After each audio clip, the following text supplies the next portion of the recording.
Começando mais um programa Chip. De começo já vou pedir desculpa pela minha voz anasalada, que a gente teve alguns problemas técnicos, vulgo gripe. Mas hoje eu vou falar de um jogo, de um board game, na verdade, que se você reparar no nosso cenário, ele sempre tá por aqui. Vamos falar do CV. CV, pra quem sabe, é a abreviatura de Curriculum Vitae. Gente, de todos os jogos que eu já joguei, de todos os board games que eu joguei até hoje, eu acho que esse é um dos jogos que eu mais dei risada. Por quê? Primeiro começa pelos... O jogo, na verdade, é um joguinho de rolar dados e rerolar dados. Ele tem essas carinhas tristes, meio bizarras, tristes aqui, felizes, relacionamento, dinheiro, ideia, muitas coisas. A ideia é você realmente montar o seu currículo. E tipo assim, vocês já pensaram se um dia vocês pudessem montar a vida de vocês baseado em cartas? Pois é. O jogo é exatamente isso. Vou mostrar algumas cartas para vocês aqui. Imaginem que assim, o jogo ele trabalha o desenvolvimento nosso, desde quando a gente é criança até a terceira idade. Então vamos supor assim, que quando eu fosse pequena, eu tivesse catapora e fosse uma CDF. Aí eu chego na fase adulta e eu viro uma doadora de sangue e uma estagiária. Na fase jovem, desculpa. Na fase adulta eu faço psicoterapia. E eu viro autor do Wikipédia, gente. Autor do Wikipédia. Eu acho que de todas as cartas mais estranhas que tem, o autor do Wikipédia é o mais engraçado. Pra vocês verem, ó, a arte é a coisa mais linda do mundo. Acho que uma das coisas que mais chama atenção no jogo é exatamente isso. Porque ele traz um certo lado cômico de pensar nas carreiras.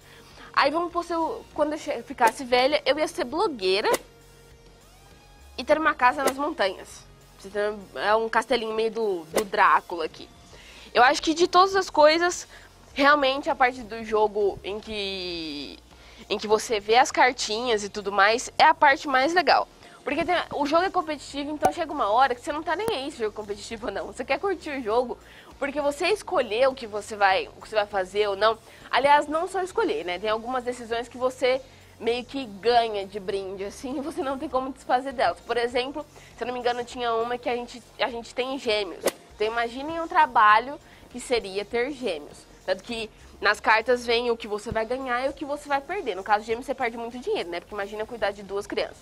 Mas para vocês terem uma noção, o jogo é indicado para maiores de 14 anos, né? Para você poder ter noção, assim, de como é o jogo. De 2 a 4 jogadores e dura em torno de 1 hora. Essa 1 hora, para quem pensa assim, fala assim, nossa, mas 1 hora jogando? Gente, é 1 hora super rápida, porque você não vê o jogo passar justamente por essa interação. Porque às vezes você tá ali de boa apresentação, nossa, o que eu vou fazer da minha vida? Mas aí a pessoa que tá jogando contra você sai com umas coisas tão bizarras que você racha o bico de dar risada, que você fala assim, mano, esse jogo eu queria ficar... Dá pra jogar esse jogo por horas e horas e horas. Eu cheguei a jogar uma partida, mas eu acho que eu jogaria mais tranquilamente, justamente por isso. Porque ele é muito interativo e é muito gostoso a dinâmica que dá entre os jogadores, sabe? Porque você montar o seu currículo, a sua vida... Como poderia ser, eu queria ser isso, mas aí não, na infância talvez eu gostaria de ser isso. É muito gostoso, gente. A questão o jogo é baseado em sorte e decisões, na verdade, porque rolar dados é bem em sorte, né? E a questão das decisões é se você quer fazer isso, se você quer comprar a carta para ser tal coisa ou não ser tal coisa. Mas assim, a experiência que eu tive foi muito boa, realmente. Eu me diverti muito jogando o jogo, porque justamente por conta dessa interação, a forma como você se envolve no jogo, o mecanismo de jogo dele de rolar dados, eu gosto bastante. Eu não sou uma pessoa muito sortuda, mas rolar dados eu acho que de todos os jogos assim, pra mim é o estilo de jogo que eu mais gosto, é realmente a rolagem de dados. Bom, mas é isso. Eu espero que você tenha a oportunidade de jogar CV, justamente por essa interação que gera em todo mundo e por ser um jogo hilário, gente. Todo mundo deveria jogar CV. E agora vocês vão conferir uma dica de quadrinhos. Vai lá. Salve, salve Mari, salve, salve para você que nos acompanha. A dica de quadrinhos de hoje com um quadrinho daqueles assim especiais, que não é meramente um quadrinho, é uma obra de arte em si. Asterios Polypi, do autor David Mazzucchelli. David Mazzucchelli, conhecidíssimo por sua fase no personagem da Marvel, Demolidor, o Homem Sem Medo, simplesmente, no final dos anos 80, desapareceu. E aí ele me ressurge 10 anos depois, com essa obra incrível, Asterios Polypi. Quem é Asterios Polypi, você me pergunta? Asterios Polypi é aquele arquiteto, professor, autor, marido, mas tudo isso fica no passado quando um raio chega e muda para sempre o status quo de sua vida.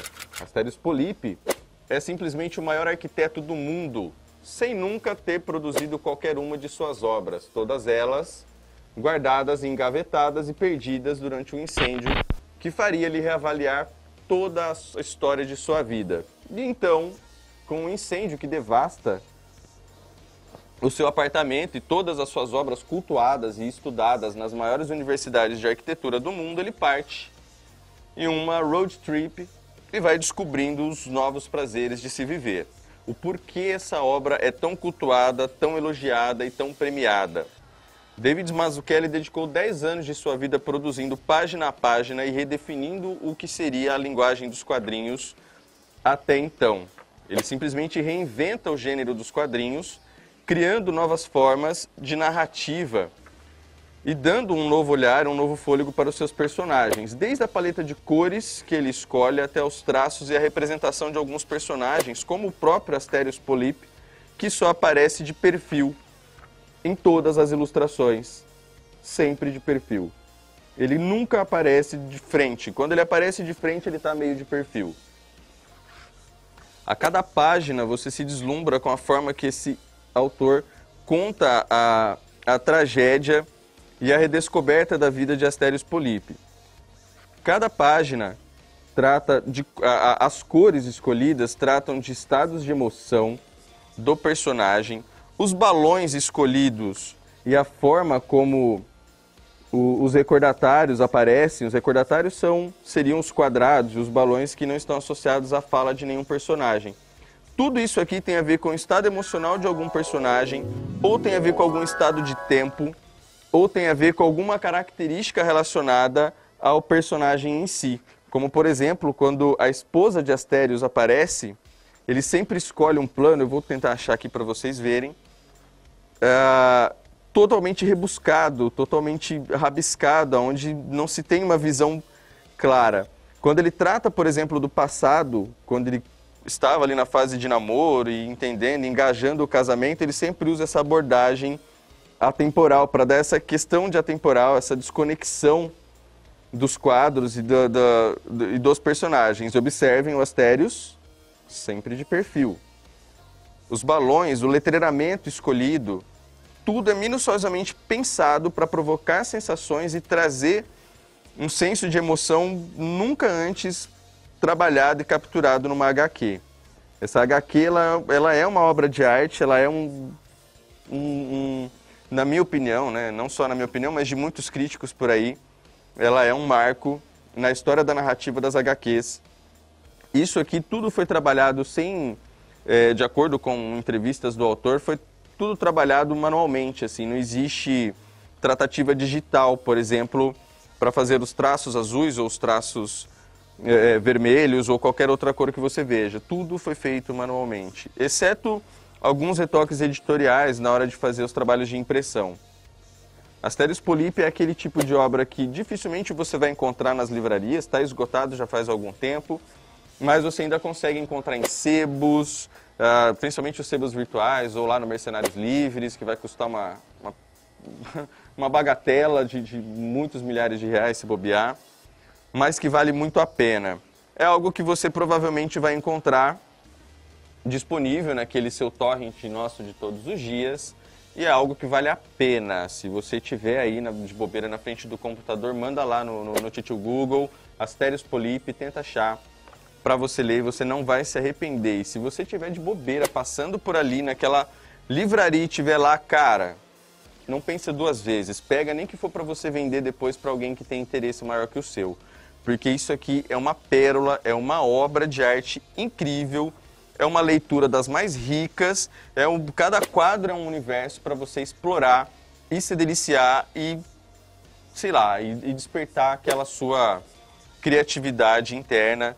Até se você for um criador, é algo para te inspirar. Eu fico por aqui com a dica de quadrinhos de hoje e a gente se vê no próximo Chip com mais uma dica de quadrinhos, talvez tão glamurosa ou talvez nem tão glamurosa quanto Asterios Polyp. Obrigado, Mari. Jefferson, valeu pela dica. Realmente é uma HQ muito difícil de se encontrar. E eu espero que você aí de casa tenha curtido as dicas de hoje. E eu vejo você no próximo programa. Até lá!